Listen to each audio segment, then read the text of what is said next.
DTV Odia देखिवा पाई subscribe करंतु एवं bell icon को मध्य दबाई दियंतु। जय जगन्नाथ। मु ज्योतिर्विद डॉक्टर भवानी शंकर महापात्र आपण मानकु भाग्य दर्पण कार्यक्रम स्वागत जनाउछि। जन्म जातक रे रवि ग्रहंक स्थिति किपरि थिले, जन्म कुंडली रे रवि ग्रहंक स्थिति किपरि थिले जन व्यक्ति तार जीवन में शुभफल प्राप्ति करि थाए बा जीव जगत उपरे समग्र सृष्टि उपरे प्राणी जगत उपरे जीव जगत उपरे रविंकर कौन भूमिका रही बा रवि ग्रहंकर प्रमुखता कौन रही भूमिका। जन्म जातक बा जन्म कुंडली रे जेतेबेले आमे ग्रह गणना करि थाउ सेतेबेले ग्रहराज होचंती स्वयं सूर्यनारायण बा रवि। सूर्यंक ठारू ही बाकी अन्य ग्रहमानकर उत्पत्ति होईछि बा सूर्यंक ठारू आमे कहिबा सौरमंडलर प्रथम केंद्र बा सेंटर रहिचंती सूर्य रवि। रवि होचंती समग्र जगतर प्राणी जगतर बा समग्र जगत पाई विश्व पाई से होचंती आत्मकारक ग्रह।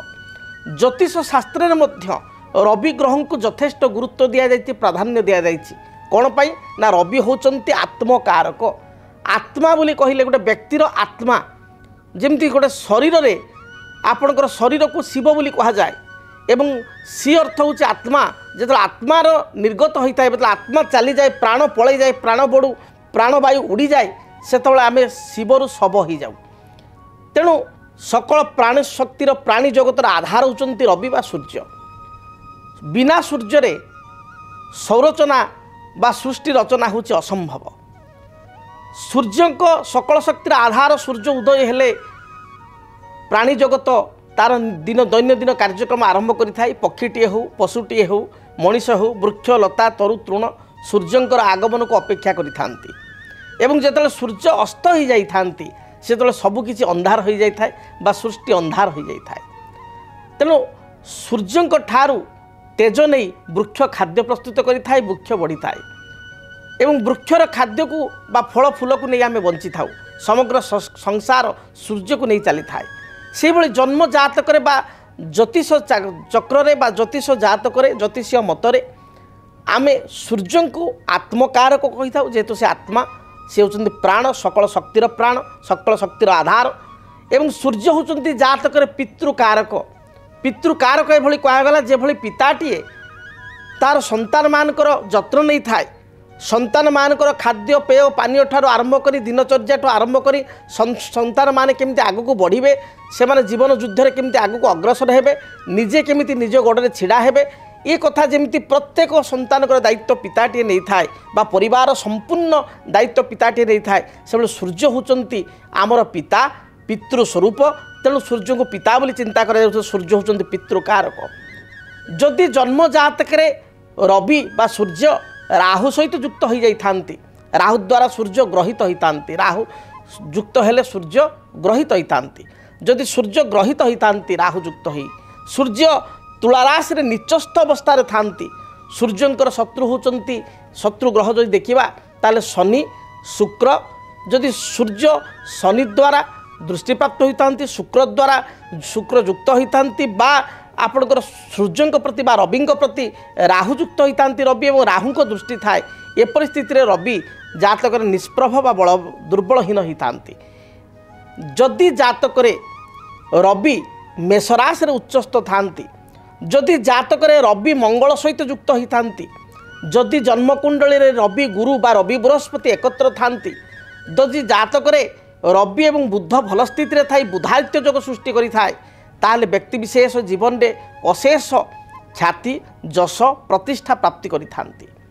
जो मानक जन्म जातक रवि गुरु सहित युक्त होता, गुरु दृष्टि थांती, रवि उच्च थांती, रवि स्वराशि सिंह राशि रही थांती, रवि मित्र राशि अर्थात मेष, मिथुन, कर्कट, सिंह, कन्या किंबा धनु बा मीन रे थांती। ए परिस्थिति रे व्यक्ति विशेष पिता मध्य तांको बापा मध्य ख्याति संपन्न होता, तांकर पितृकूल जो कहा जाए तांकर कूल बा वंश ये मध्य ख्याति संपन्न होता है बा व्यक्तिर पिता से जातकर पिता बहुत बलशाली होता बा धनशाली, वित्तशाली, क्षमताशाली, प्रतिपत्तशाली होता। मात्र से रवि जदि शनि सहित युक्त होता बा शनि दृष्टि थांती राहुयुक्त होती राहु दृष्टि थांती तुलार 10 डिग्री मध्य रवि नीच होती ताहले अशुभ फल प्रदान होता है।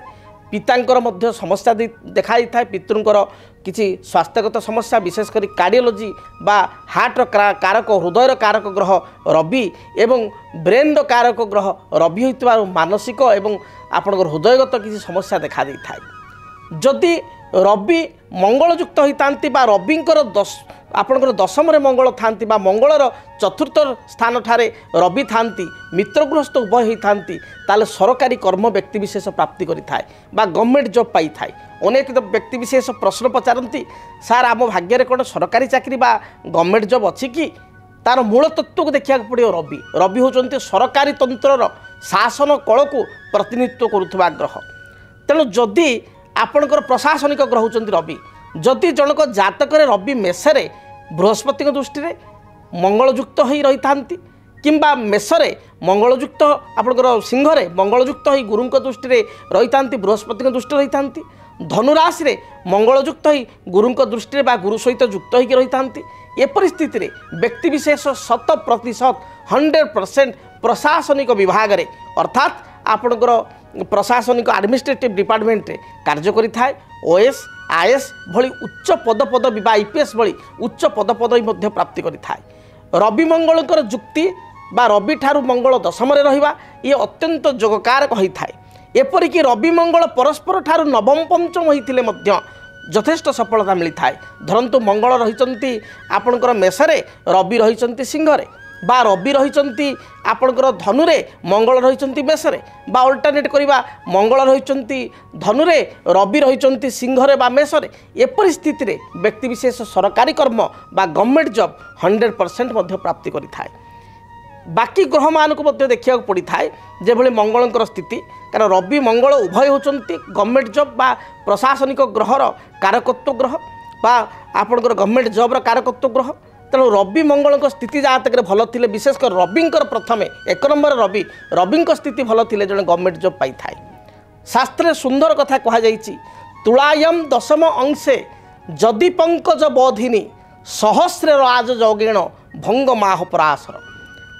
तुलार 10 डिग्री मध्य रवि होचंती संपूर्ण नीच बा संपूर्ण अस्त तांकर सत्ता हरई थांती रवि। तेणु महर्षि पराशर कहते तुलार 10 डिग्री मध्य जदि रवि थांती 10 डिग्री मध्य जदि विदिन 10 डिग्री तुलारे थांती लिब्रारे थांती ताले रवि संपूर्ण निस्तेज होई थांती। रविंकर रत्न होची माणिक्य और माणिक्य बा आमे ताको कहिता रुबी।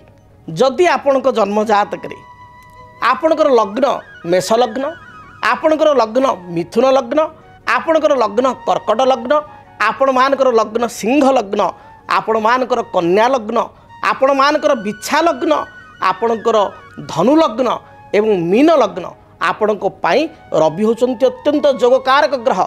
जदि एई लग्न रे आपण माने जन्म ग्रहण करिसंती मात्र रवि पाप घरे जेभली आपणकर शत्रु राशि रे अर्थात वृषरे अर्थात तुलारे अर्थात मकरे अर्थात कुंभरे राहु शनि एमान सहित युक्त बा दृष्ट ही थांती बा तुलारे नीच ही थांती।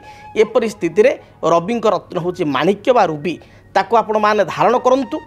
डाहाण हाथ अनामिका अंगुठे राइट हैंड रिंग फिंगर सुना मुद्रे किंबा ब्रोंज बा पंचधातुरे आपण ताको धारण करंतु सुनिश्चित शुभफल प्राप्ति करिवे। रवि जदि जातक दुर्बल होचंती रविंकर दशा चली पितांकर किसी कष्ट होची पितृ कष्ट होची बा पैतृक संपत्ति को नहीं जदि किसी विवाद चली ताले रेगुलार आपण सूर्योदय पूर्वर आपण उठा शज्या त्याग करने चेष्टा करंतु। सूर्य लाइट बा सनलाइट कौन खरारे आपण चलाबुला करंतु। यह द्वारा आपणकर मानसिक स्थिति रे विकास हेबो कर्मक्षेत्र में विकास हेबो एवं ता सहित आपको विटामिन डी मध्य प्रचुर मात्रा मिलिबो एवं पैतृक संपत्ति को नहीं जी विवाद थाई ता दूरीभूत हेबो। प्रत्येक दिन स्नान कर्म समापन पर गोटे तंबा ढाल रे जल एवं सामान्य गुड़ खंड को भल भाव खंड गुड़ को मिश्रित करी गुड़ मिश्रित जल को रवि को बा सूर्य नारायण को अर्पण करंतु। देखिए आपण जीवन में जेते कष्ट दुख दारिद्रता थिबो ताहा दूरीभूत हेबो। आमे संसार रे जीवंत भगवान रूप में सूर्य एवं चंद्र को दर्शन करिथाउ। आपण जदि देखिए स्व शरीर रे बा जीवंत अवस्था आम सूर्य को दर्शन करूँ प्रत्येक दिन। तेणु रविवार दिन सात्विक भोजन ग्रहण करंतु। रविवार केबे हेले मध्य लाइफ रे आमिष खांतु नाही।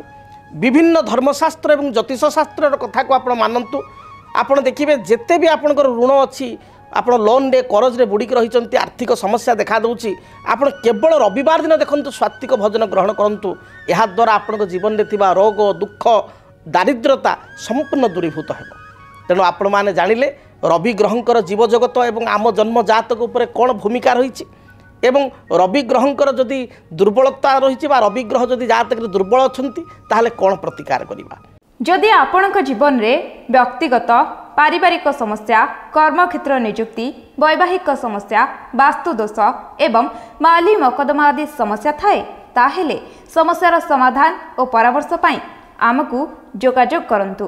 ज्योतिर्विद doctor Bhabani Shankar Mahapatra, Budheswari colony, plot number 26, Bhubaneswar. Phone number 9776833302 9439444924। आमर वेबसाइट www.srijagannathastro.com। डीटीवी ओडिया देखिवा पई सब्सक्राइब करंतु एवं बेल आइकन को मध्य दबाई दियंतु।